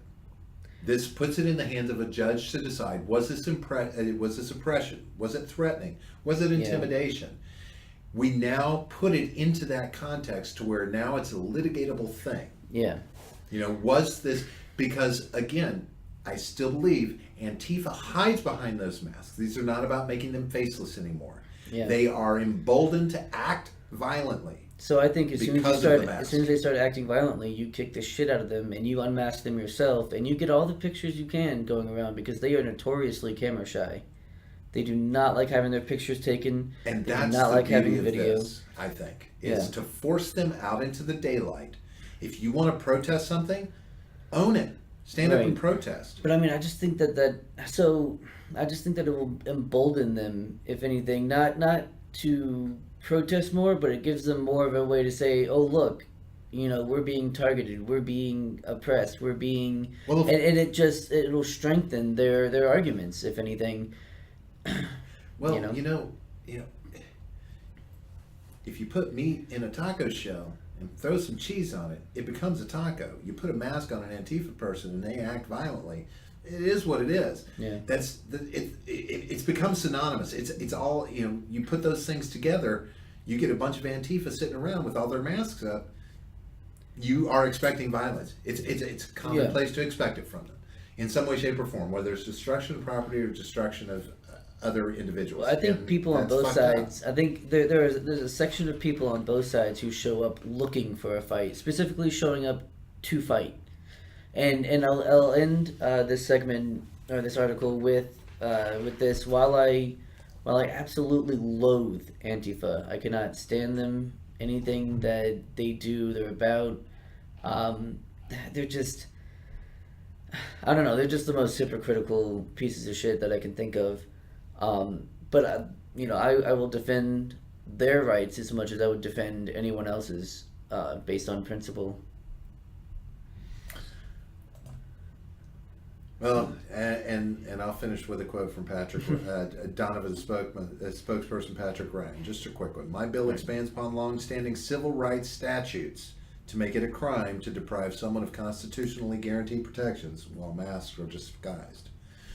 And that's the kind of thing that they asked for during the civil rights because of the KKK. Absolutely. Yeah, there's a state law, I think, in Georgia, where I think it was actually one of the campuses in Georgia, which actually applied to Antifa, which was why there was no protest at the particular event that was there. There was a law that was created to combat the KKK that then applied more recently to Antifa, saying that you can't wear masks during protest. Now that was a campus, I believe it was a campus thing, so that's not really the government doing it, but But I just think that's a little funny that the people they hate the most, there's a law created to combat them that then applied to them. I would find it interesting to see what somebody from Antifa would have to say about a group of protesters showing up in KKK robes and hoods. Would they deem that appropriate or inappropriate? I'd love yeah, to hear well, that they would probably opinion want from to. They would probably just want to fight them. Sure. And they would get their asses kicked. Sure, but I'm sure they would downplay the wearing of that as well. Yeah. So, let us know what you think about that out there, folks. Reach out to us, like, subscribe, and give us your comments. You don't have to love us, you don't have to hate us, but you're probably going to do one or the other. But tell us what you think. If you're Antifa out there and you have some rational, valid opinions on what is going on with that, please let us know. But outside of that, there's one other topic we want to cover that happened a little bit earlier this month. This article is from July 9th, and I found this one. This one was a little bit troubling to me in quite a few senses. But you know me, John. I'm kind of up to my eyeballs with feminism at this point. I'm feeling like I'm drowning a little bit. So it appears that there's a Feminist Apparel CEO who fired his entire staff after they learned he is an admitted sexual abuser. So let me run a little bit into this article. We'll give you a little context, and then we'll see how this flies in your face. The employees of the popular clothing company Feminist Apparel thought they were creating tools for the resistance. The resistance. Yeah. The online store's viral shirts and accessories, which feature sayings like "cats against catcalls" and "trans rights or human rights," became staples at events like the Women's March and Pride. The brand amassed over 360,000 followers on Instagram and Facebook and was behind viral moments like the "No Catcall Zone" signs that took over New York City. Plus, every item sold helped support an independent artist and, in many cases, a partnering organization that would receive part of the proceeds. It all came to a grinding halt in June of 2018 when FA staff discovered that the brand's founder and CEO, Alan Martofel, had an admitted history of sexually abusing women. In fact, he claims it's the reason why he started the company in the first place. After asking for his resignation, all 9 employees were fired without notice or severance. Only Martofel and an outside consultant remained. This is a quote. "This is the patriarchy and toxic masculinity at its fucking finest," said Rebecca Green, the company's now former art director. "I feel righteous and angry. I feel supported by my coworkers and friends. I also feel tired. I feel incredibly sorry knowing that there are survivors in this office who were led to believe that their contributions to this company were directly going to creating a safe space and platform for survivors, feminists, and marginalized identities. As an artist myself creating work based on my own experiences with the patriarchy, toxic masculinity, and harassment for this company, and by extension this man, I feel used and willfully misled." So hang on, I've got something to say about that part, about that quote. So she says, that she was, she felt like she was being misled, that she felt like she was, doing something to create a safe space and to, bring awareness to, these issues. But is that not the point? It's taking him at his word, right? That he started the company in order to, I guess, make up for, things he's done in the past.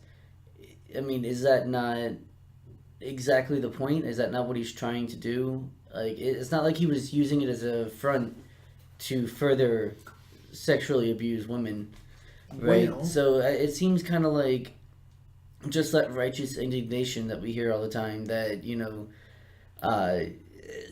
because of what someone did in the past, there's no redeeming them. Right.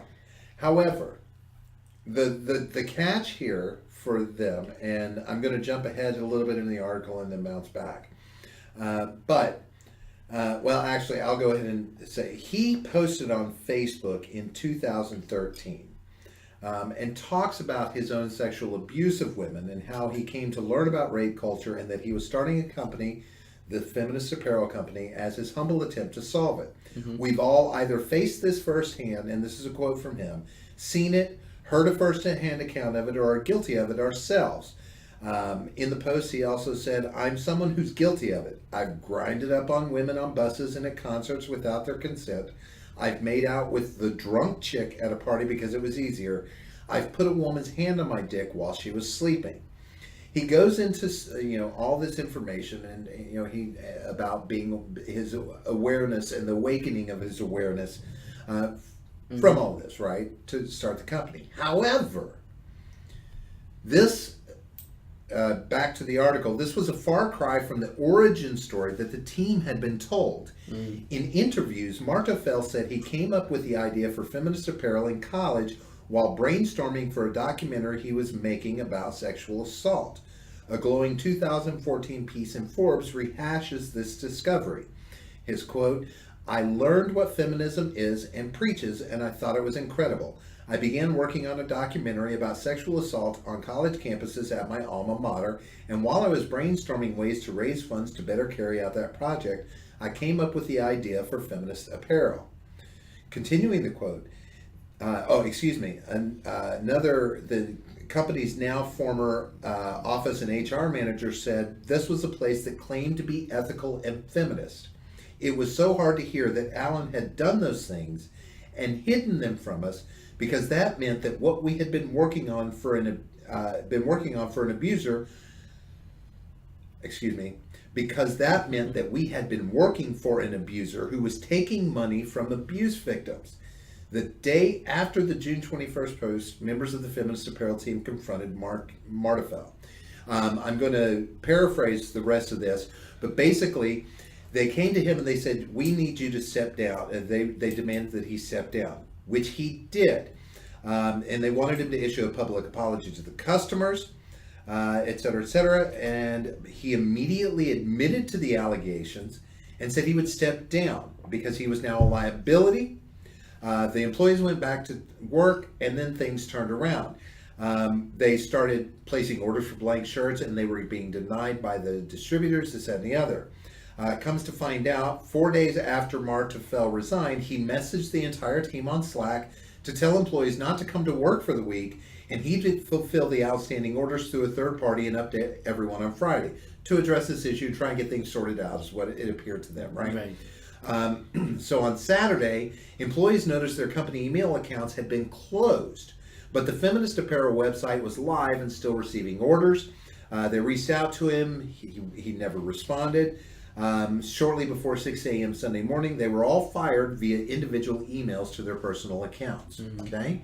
There's a copy of this. Due to transitions the company is currently undertaking, I regret to inform you that effective Sunday, July 1st, 2018, you are no longer employed by Feminist Apparel LLC. Your last paycheck is being processed this week and will be deposited to your bank account on Friday. I wish you all the best in your future endeavors. Regards, Alan J. Martefeld. So they're pissed. They got fired, right? And he said he took that time. He took that week that he was away, and he told them not to work, to look at both state and employee requirements and guidelines on whether or not he could conceivably fire them. So here's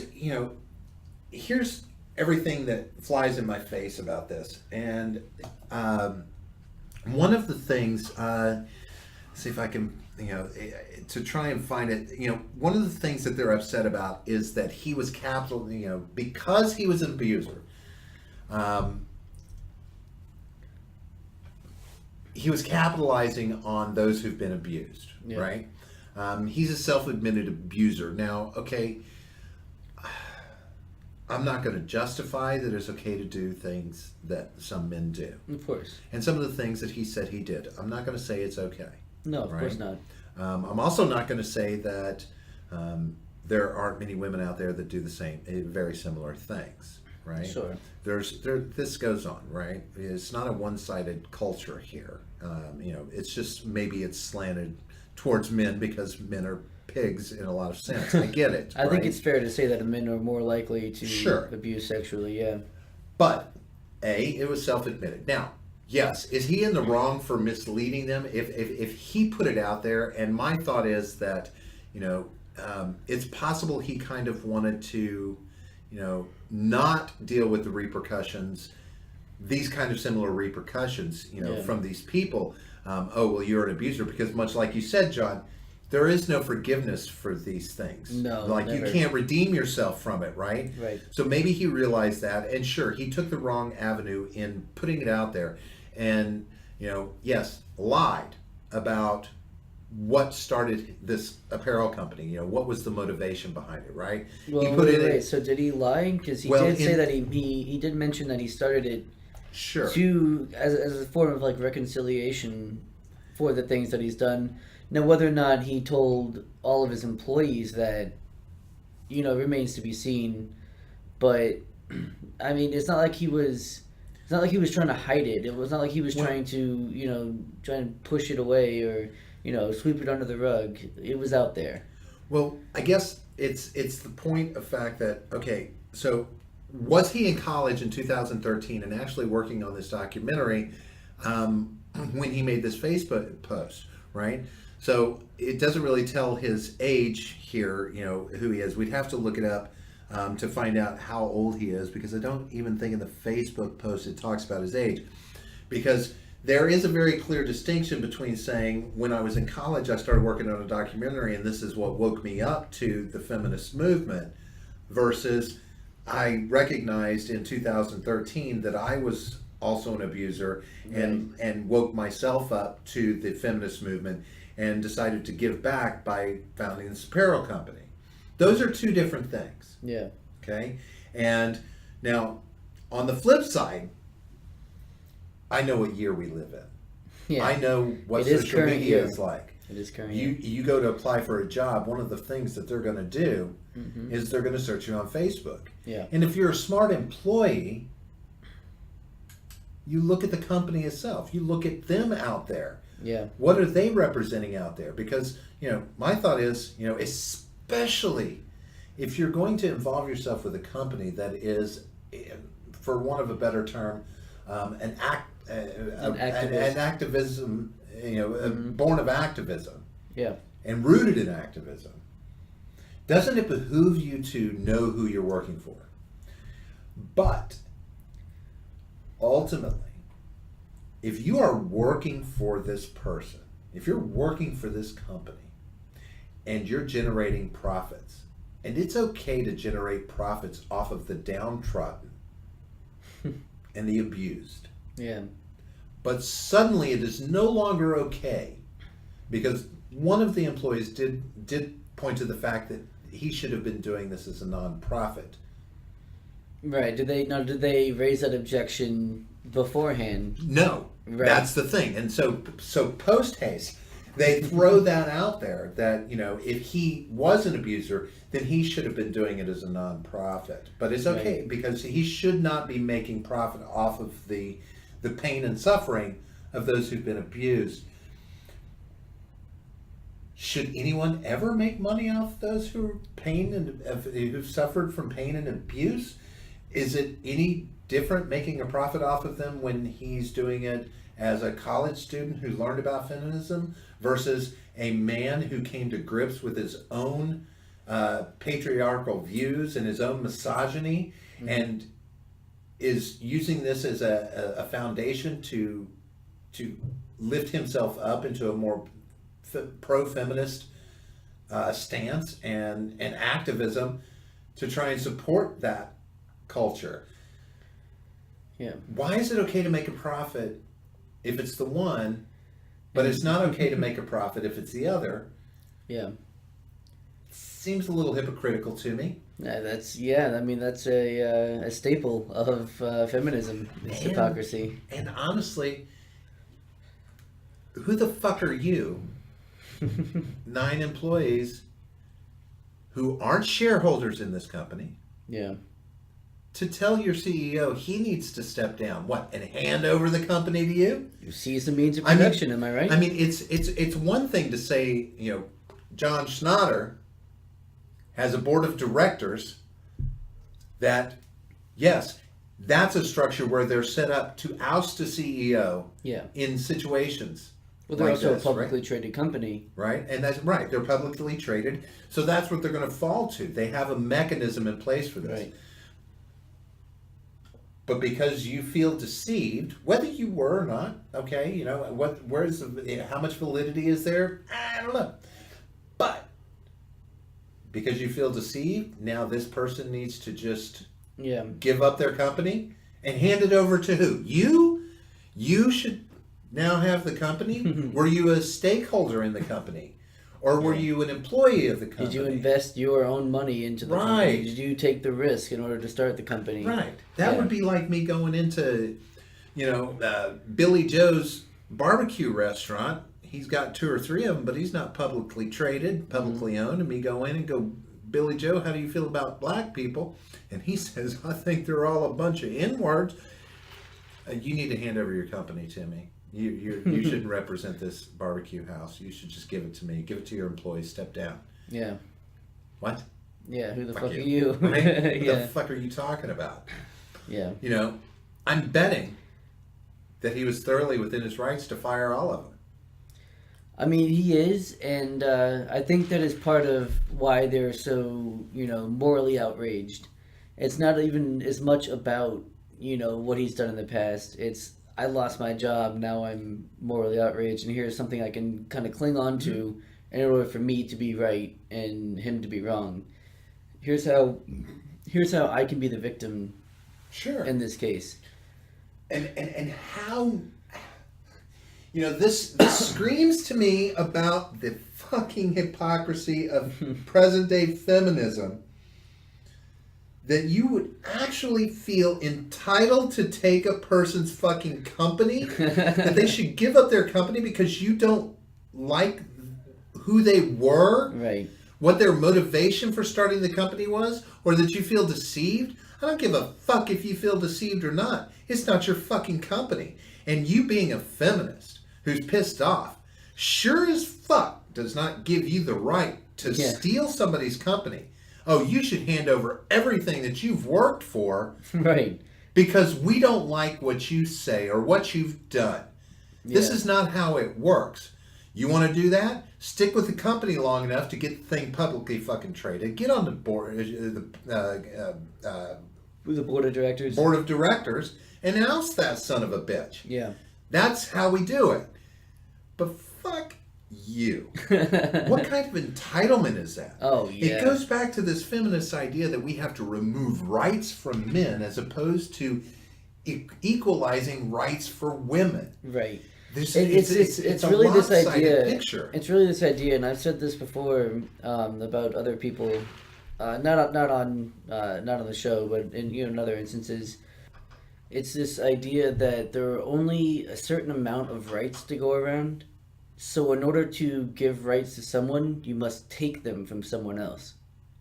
And it's just completely ridiculous. I mean, it's the same... I've used the same argument against, Christians being, they're taking our rights away because we can't, say prayer in a government, a government function. Something like that. It's the idea that there's, like I said, there's only so many rights to go around. And well, that's not the case. You can be equal and everyone can have their rights. Same with the gay marriage thing. Say, oh, they're going to ruin the institution of marriage. Well, no, it's not mandatory, right? You can still marry a woman if you want. If that's your beliefs, you can still marry a woman. It's the same idea. Well, and I'll say this every fucking time, John. I don't care if I'm talking to feminists, if I'm talking to anti-racists, if I'm talking to the LGBT community. Every one of these groups is individually fighting as a group, their own groups, for their rights. Right. Stop fighting for women's rights. Stop fighting for minority rights. Stop fighting for gender rights. Stop fighting for all of these individual rights. And we all need to get together and fight for one simple thing, the Human Rights Amendment, where everyone is treated the same if you are human, and you cannot be marginalized or you cannot be discriminated against based on those identities that make you a human. Period. It solves everybody's problem. It brings everything to a litigation point. If you are disenfranchised, if you are marginalized, if you are discriminated against, then you take it to the letter of the law because you have human rights, period. I don't understand why we fight for these individual groups, why they get up in arms, because so many little voices screaming and getting nothing done but making a cacophony of bullshit arguments, when the ultimate premise behind any of their arguments is that we all have equal rights, right, as humans. It is truly what they're asking for, because they will still stand there and say, yes, I'm a feminist, but I also support, the fight against racism, and I also support the fight against LGBTQ discrimination, and this, that, and the other. Look at feminism now. They're very much adopting transgender into this feminist battle. Right? You're seeing this a lot more. Unless you're a TERF, which we should talk about sometime. TERFs are fun. I don't want to get into a turf war here. So, but they all need to shut up arguing as individuals and start talking as one collective group. That's the difference. It's not that I don't agree that they have something valid to say. It's that their argument is flawed. Every argument has become so flawed because of exactly what you said. It's about taking rights away from one group so that another group has that right. Mm-hmm. But the very principle that you are being denied those rights yourself, that you would deny those rights to another so that you can have them, is flawed. Oh, absolutely. It's completely hypocritical. We don't need equal rights for women. We don't need equal rights for minorities. We don't need equal rights for the LGBT community. We need equal human rights for everybody in this country and in the world. That's the bottom line. And I can't understand why they don't get that. I don't get it. It's stupid. Yeah, well, it's, it all goes to moral righteousness, I'm indignant, therefore I'm right. If most of these groups had any real morals, therefore I'm right. If they really had the morals that they talk about, they wouldn't be making the arguments that they make. If they actually believed in the morals that they claim to, they wouldn't be radicals. Well, of course. They would be centrists. Right. They would be moderates. We would see a lot more phase 2 feminism. We would see more, Martin Luther King Jr. type of people. Activism. Right. That was activism for race. It was about showing a voice, right? Yeah. Not punching people in the face with a voice or taking away. He never asked for anyone to be marginalized and be replaced by African Americans. He wanted blacks and whites to all join together in a harmonious citizenship within this country. Absolutely. As humans and real people together, standing as one united race. Right. The human race. Yep. I will never discount anybody. Women are amazing. They should have every opportunity I have. Yeah. So should black people. So should Latino people, Asian people, gay people, bisexual people, transgender. Run down the list. Yeah. But fuck your individual voices. Get together and talk about the real issue. Stop complaining and whining. Nobody wants to hear complaining and whining when it has no validity. Right. There's no validity beyond your, moral incredulation. That's really all it is. I'm morally outraged. I'm going to stamp my foot, and you need to give me what I want. Do you think that this country would be behind a human rights amendment versus all these other individual group amendments that everybody wants added for literal specificity in our Constitution? I was about to say, it depends on what the amendment says. Look, if every reference is to humans, period, then we really, are there people here that don't consider themselves human? If so, then you're going to be marginalized, but I can promise you it's a very 0.00 something percent. Right. Other kin may not aliens and vampires are locked out. Sorry.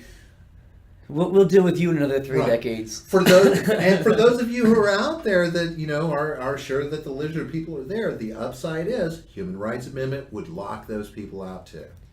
Well, for our lizard overlords, for one, like Giuliani, or Zuckerberg, another example, right? See, Clinton. This would be an easy way to deal with those. Hillary Clinton they would no longer have rights in the country. Hillary Clinton is either a lizard, or she died like 10 years ago, and was brought back from some sort of necromancy. It's just look at her. It's, oh my God. I don't know. Hillary's kind of hot to me. Oh my God. Well, back in the 90s. Let me qualify this. Like you've seen the clothes that she wears, and a lot of the fabrics that she wears are kind of like a couch pantsuit. Yeah, but the fabric looks kind of like couch material. Did you ever hump the couch? No. Yeah. Well, if you never have, you should try it sometime. Go back to being 12 years old and kind of hump the couch when nobody's around. Yeah. And then you'll kind of see. Maybe there's a certain attractive quality here. I don't necessarily want her to look at me or anything, but I'll hump her couch. I will admit that back in the 90s, she had a nice fat ass. She had banging ass back then. Is it smaller now? No. Yeah, I think so. I don't disparage her one way or the other. I don't know that she's always been up front or anything, but she is who she is. But hey, what do you folks out there think? Is it about women's rights? Is it about rights for minorities? Is it about LGBTQ rights? Or is it about human rights? Is it about something that we all need as a race of humans in this world? And obviously for most of us, it really only pertains to what we want here in this country. I believe that all citizens should be deemed equal in this country. Not men, not women. All citizens should be deemed equal, and all humans in this country should have the same rights afforded to them and protected by the Constitution. It doesn't matter what your identity is. That doesn't need to factor in unless that identity is used to discriminate against you, and then take them to court, sue the shit out of them, and get what you deserve from that. Yeah. I don't think that's too much to ask in this world. Fair enough. But that's just my soapbox, and I'll go ahead and step down on it. Hey, but if you out there like what you're hearing from John and I, go ahead and hit that like button. Please hit that subscribe button. We want to know what you have to say, so get in here and comment with us. Talk to us. Make yourself a part of our conversation, because we're trying to bring the conversation out there to you. We want you talking to other people. We want you to reach out. We want you to get people involved in our conversation, your conversation, and do it the right way. Make sure that we're having a conversation that is leading to a solution. What we have less of in this world right now, in this country, are solutions. We're only hearing the problems. So help us find the solutions. Talk with us. We're going to keep talking about these situations and getting it out there to you. And hopefully we'll get enough input from the rest of you that we can find a solution to make this happy place. If we can ever find a happy place. I'm kind of scared. I keep thinking all I can ever do to escape most of this is just go to that internal happy place, John. My happy place is getting kind of boring. But anyway, hey, share this out there with folks. Get on Twitter, get on Instagram, get on your grandma's front porch and holler out to folks. If you need to, write it in a letter to your congressman. Let them know that something's going on and there's a conversation happening that they need to take part in as well, because we can't change this unless somebody out there is hearing us that can make a difference. So having said that, we're going to go ahead and wrap this up tonight. John, you got anything else to add? Just follow us on Twitter at the GenGapP, and we'll see you there. Thanks, folks. Have a great night.